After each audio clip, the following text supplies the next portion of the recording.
ስናገር እየሳመች አስቸገረችኝ ብሎ ጥርቅ አደረገው። የኔ አባት አብርሃም ግን አልነቃም። ይኸው አሁን ይኸውላችሁ አይደለ ቅድም ነግሬያቸዋለሁ። አንገታ ብሎ ይወጣል ዛሬ ትበሉብኝ ትፉብኝ ብዬ ነበር አይደለ?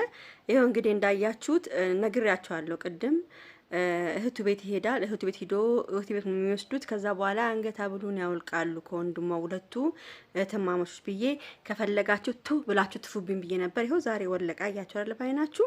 እና ደግሞ በጣም ትንሽ በጣም የሆነ ፓርት ላይ ግን ይቅርታ አድርጉልኝ እና አስቆኛል። ምንድነው ያሳቀሽ ካላችሁ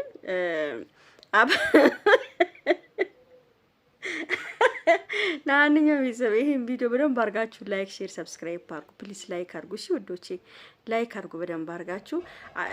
በእናታችሁ አዲስ እንትን ይሄ ዝም ብዬ ነው እየሰራሁበት ያለው፣ ግን አሁን አዲስ የከፈትኩት አለ እንትን ላስቀምጥላ ኮሜንት ሴክሽን ላስቀምጥላችሁ። ሁላችሁም እየገባችሁ በማርያም ሰፖርት አድርጉኝ፣ ሰብስክራይብ አድርጉኝ።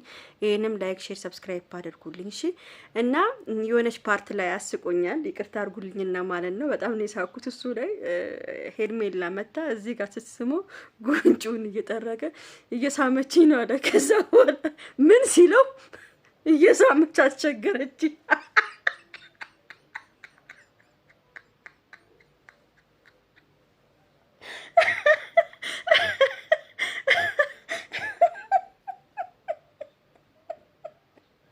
በእኔ እንኳን ብዙም እንትን አይልም፣ ግን ብዙ ስናገር እየሳመች አስቸገረችኝ ብሎ ጥርቅ አደረገው። የኔ አባት አብርሃም ግን አልነቃም። ይኸው አሁን ይኸውላችሁ መሰላችሁ አብርሃም እንግዲህ ያው ነገ ደግሞ ታያላችሁ። ሩታ ፖሊስ ይዛ ነው የምትመጣው። ሩታ ነገ ፖሊስ ይዛ ነው የምትመጣ። ታስፈትሻለች ቤቱን። ቀውጢ ነው። ነገ ለማየት ያብቃችሁ ምን እንደሚፈጠር ማለት ነው። ግን አብርሃም የአንገት ሐብሉንም ቢያወልቅ ነግሬያቸዋለሁ። ቶሎ የመንቃት ነገር የለውም። ለምን የማይነቃው መሰላችሁ? ይሄ የተደረገበት በፎቶን በምናምንም ስላለበት ይሄ ልጅ 7 ጊዜ ጸበል ካልተጠመቀ ቶሎ አይለቀውም። ይሄ የመፍዘዝና ይሄ የራስ አባዜው ቶሎ አይለቀውም እና በጣም ነው ያሳዝነኝ። እኔ እንጃ እኔ ዛሬ ማርያምን በጣም ነበር በቃ እኔ ቪዲዮ ዛሬ ያስቆኛል። ይቅርታ አድርጉልኝ። የአብርሃም ሁኔታ ያስቃል። እኔ አብርሃም ሁኔታ ዛሬ ያስቆኛል። ማርያምን ነው ብላችሁ ይሁን ግራ ተጋባ። እኔና ወንድሜ ግራ ይግባኝ፣ ግራ ተጋባ። ደግሞ መረጋጋት አለባችሁና አዋከቡት። ወር በዚህ እትዮ በዚህ በር ተዋከበ። እንደዛ አይነት ነገር ወከባ አይፈልግም። ገብቷቸዋል። እሷውንም ቢሆን እኮ ሄርሜል ሩታ ላይ ነው ልቦ ያለው። ገና ነው ገና ይሄ ልጅ አልነቃም። ገና እሱ ከሆነ እኮ ህልም ዓለም ውስጥ እኮ ነው ያለው። እንደ ህልም ዓለም እኮ ነው አስገብቶ ቁጭ ያደረጉት። በቃ አሁን ይሄ ልጅ ምንም ያውቀው ነገር የለም።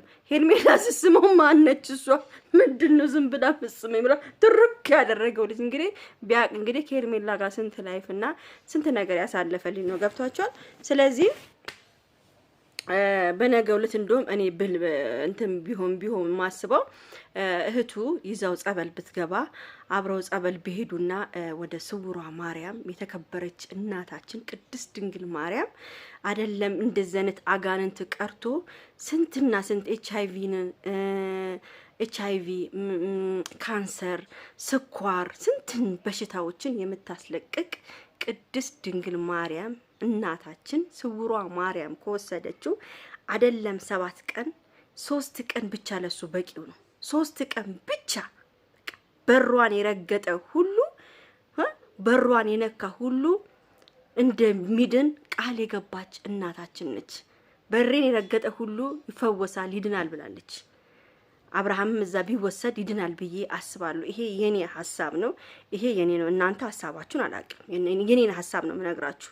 ለምን ድንቅ ነገሯን ስላየሁባት የእናቴን የቅድስት ድንግል ማርያምን የስውሯ ማርያምን በር ረግጬ ምን አይነት ነገር ላይ እንዳየው ማለት ነው። ስለዚህ የሷን በር የረገጠ ወርቆ አይወርቅም። ሁሌም ከፍታ ላይ ነው የሚቀመጠው። ስለዚህ አብርሽዬም የመጀመሪያ ከፍታው ላይ እንዲቀመጥ ከፈለገ እዛ ውስጥ ታስጠምቀው ነው የምለው። ቤተሰብ ታስጠምቀው ማርያምን ነው የምላችሁና አብርሃም ገና አልነቃም። ገና በጣም ብዙ ነገር ይቀረዋል። ይሄ ልጅ ገብቷችኋል። እና እኔ በጣም ነው ያሳዘነኝ። እና ዳንዬ ወንድማችን ቢግ ላቭ ቢግ ሪስፔክት እያልኩኝ በጣም በቃ እኔ እንጃ ለአንተ ቃላት የለኝም። አንደርድረህ እህቱ ቤት መውሰድክ ራሱ በጣም ትልቅ ነገር ነው። እና ደግሞ ምንድነው መሰላችሁ እዚህ ጋር ተረጋጉ፣ መረጋጋት አለባችሁ። ወይ በዚህም ወከባ ምናምን ሲፈጠርበት ልጁ የበለጠ ደግሞ ጭንቅላቱ ሊጎዳባችሁ ስለሚችል መረጋጋት አለባችሁ ነው የምለው በመጀመሪያ ደረጃ። በሁለተኛ ደረጃ ደግሞ በነገው ዕለት ይዛው በሌሊት ይዛው ብትሄድ ጥሩ ይመስለኛል። ለምን ነገ ተነገ ወዲያ ደግሞ ነገ ይሄ ሩታ ዝም አትልም። ገብቷቸዋል አይደል? ሩታ ዝም አትልም። ለማን ነው? ለዳኒን የሰጠችው። ዳኒ ሊያዝ ይችላል እዚህ ላይ ማለት ነው። ዳኒ እንድታስይዘው ትችላለች ይችላል። ስለዚህ ምን ማድረግ ወደ ጸበል ወስደው እንዲጥመቅና ወደ ራሱ እስከሚመለስ ድረስ ዳኒ እንትን ቢልም ችግር የለውም። ለምን ዋናው አብርሃም ወደ ራሱ መመለሱ ነው እኛ የምንፈልገው። ዋናው የአንገቱ ሀብል ወጥቷል። የአንገቱ ሀብል ከወጣ ደግሞ ያው ጸበል ሲነከር ምናምን ይሄ ነገሮቹ ያጣጠጡት ነገር ምናምን ስላለ ነው። ስለዚህ እርግጠኛ ነኝ አብርሃም ነግሬያችሁ ነበር። ከ2-3 ቀን ብቻ ስጡኝ፣ 3 ቀን ብቻ ስጡኝ ብያችሁ ነበረ። ነገ ደግሞ ወይ ተነገ ደግሞ አብርሃም ተሽሎት ወደ ራሱ ተመልሶ ታዩታላችሁ ማለት ነው። እንግዲህ ትላንት በቀደም ነው ያልኳችሁ አይደለ? ዛሬ 2ኛ ቀን ነው። ነገ 3 ከቺን ሳምንት አብርሃም ወደ ቦታው ይመለሳል እርግጠኛ ነኝ ማለት ነው። ለምን አንደኛ ወርቁም ስለወረቀ። ግን አብርሃምን ወዲያው በጊዜ ወደ ጸበል ካልወሰደችው እዛው ቤት ካገኘችው አለቀለት አብርሃም፣ በቃ አለቀለት። ገብቷቸው አለቀለት አብርሃም ሩታ ይዛው ከሄደች ማለት ነው። ለምን አብርሃምን ከዚህ በኋላ ማንም ሰው እንዳያገኘው ነው የምታደርገው፣ ማንም ሰው እንዳያየው ስለምታደርግ። ስለዚህ እባካችሁን አብርሃምን እንዳትወስዶ ማድረግ ነው የሚፈለገው ማለት ነው። ስለዚህ ውዶቼ አብርሃም እንግዲህ በሰላም እንትን እንፈልጋለን። ለማንኛውም ላይክ፣ ሼር፣ ሰብስክራይብ አድርጉ። ይኸውላችሁ እዛች ጋር አያችሁ፣ እዛ ጋር ይታያችሁ። እዛች ጋራ ከስውሯ ማርያም ያመጣዋት መጽሐፍ ቅዱስ ነች። ስውሯ ማርያም ትላለች እናቴ የኔ ፍቅር። ለማንኛውም ላይክ፣ ሼር፣ ሰብስክራይብ አድርጉ። ቻው፣ ወዳችኋለሁ። እሺ አሁን ማስቀምጥላችሁን ባዮ ላይ እሱን ሰብስክራይብ አድርጉ። እሺ